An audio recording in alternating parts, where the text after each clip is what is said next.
sampai N. X, I bar dibagi N. Jadi kan nanti dia bisa berjalan.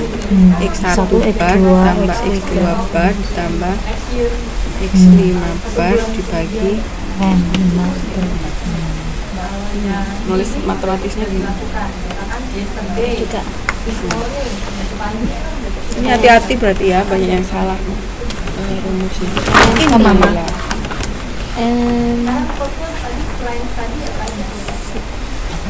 Di sana satu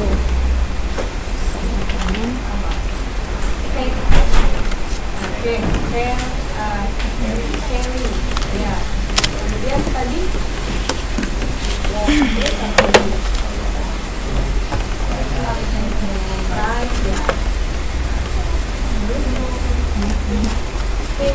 yang kira-kira ngomong saja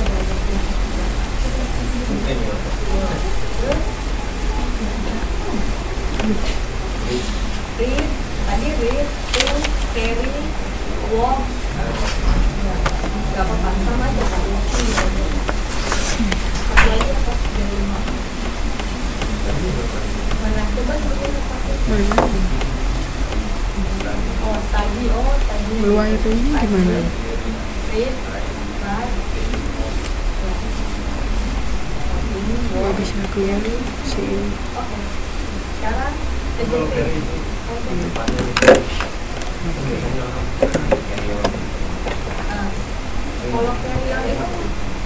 kemudian ada estimasi titik terhadap proporsi populasi. Itu nanti ada sama varians proporsi, kemudian ada standar deviasi.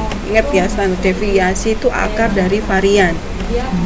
Jadi jangan lupa di akar kayak tadi. Untuk variansnya itu N kali P kali Q. Masih ingat P apa? P itu populasi. Loh, bukan. Peluang. Peluang apa? Peluang. Misalnya peluang sukses gitu ya. Yang berarti yang Q apa? Q itu apa sih namanya? Peluang ya kalau misalnya ada sukses sama tidak sukses, berarti misalnya kalau yang P dia sukses, berarti yang Q tidak sukses. Karena kan Q kan gagal. Berarti kan Q kan 1 dikurangi P gitu. Jadi kan nanti bisa dibolak-balik. Misalnya kalau yang Q yang sukses, berarti yang P yang tidak sukses. Sebenarnya sama aja. Ya. Terus kalau di contohnya itu ada di halaman 6.6. Bisa nggak ngitungnya itu?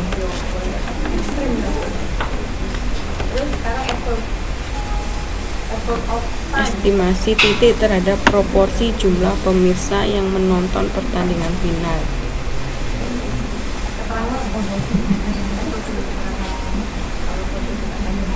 Ada sebanyak 900 mahasiswa UT yang ingin menonton pertandingan final sepak bola. Ternyata setelah dilakukan penelitian hanya 576 warga yang bisa menonton final sepak bola tersebut. Nah, ini tahu nggak bacanya gimana? Pengertiannya seperti apa? Kira-kira kalau nggak lihat jawabannya tuh bisa nggak mencerna pertanyaannya dulu? Ada kan jumlah mahasiswa UT-nya 900. Terus apa itu jumlah semuanya 900, tapi ternyata yang murni ada nonton itu cuma 576. Jadi kemungkinan yang tidak nonton itu kan 900 dikurangi 576 itu kali. Tapi 576-nya itu warga. Warga. Bukan yang UT. Oh iya, betul. Ya toh, jadi harus hati-hati ya. Ternyata telah dilakukan penelitian hanya warga yang bisa nonton. Kemudian berarti kan peluangnya untuk peluangnya 900. Untuk peluangnya untuk mahasiswa berarti kan 900 per warga itu. Kebalik ya, malah. Warga per 900. Kemudian Q-nya kan ketika sudah diketahui P-nya nanti baru didapatkan Q-nya.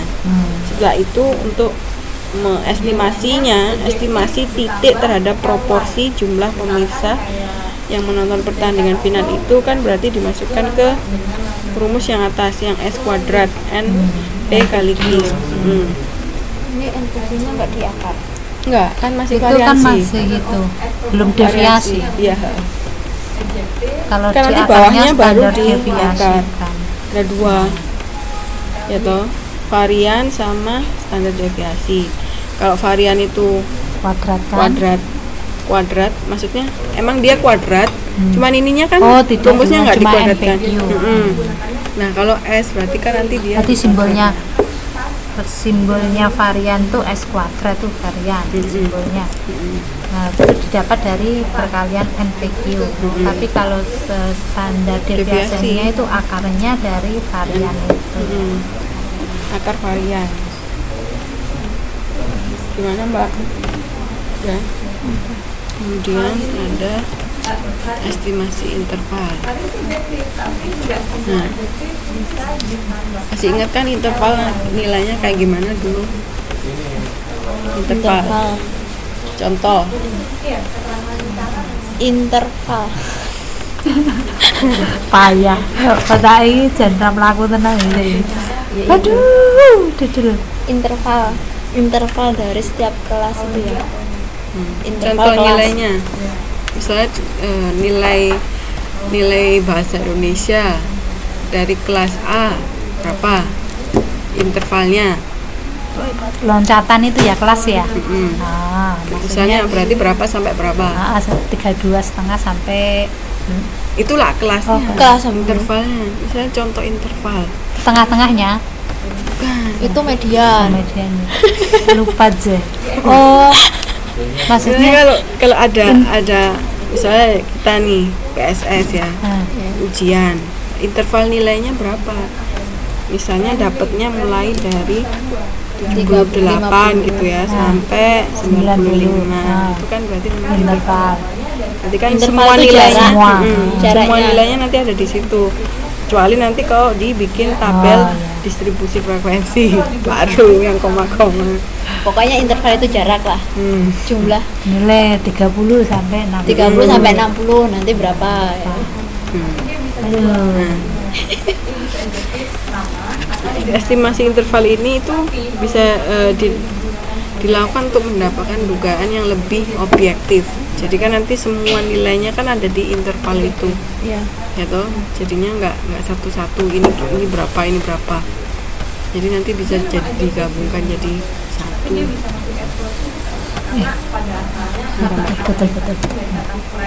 Betul. Loh, tunggu. Kok kosong? Nah, terus kita juga untuk dengan interval ini menyatakan berapa besar tingkat kepercayaan bahwa interval yang terbentuk mengandung nilai parameter yang kita duga. Ya tahu nanti ada tingkat kepercayaan confidence interval.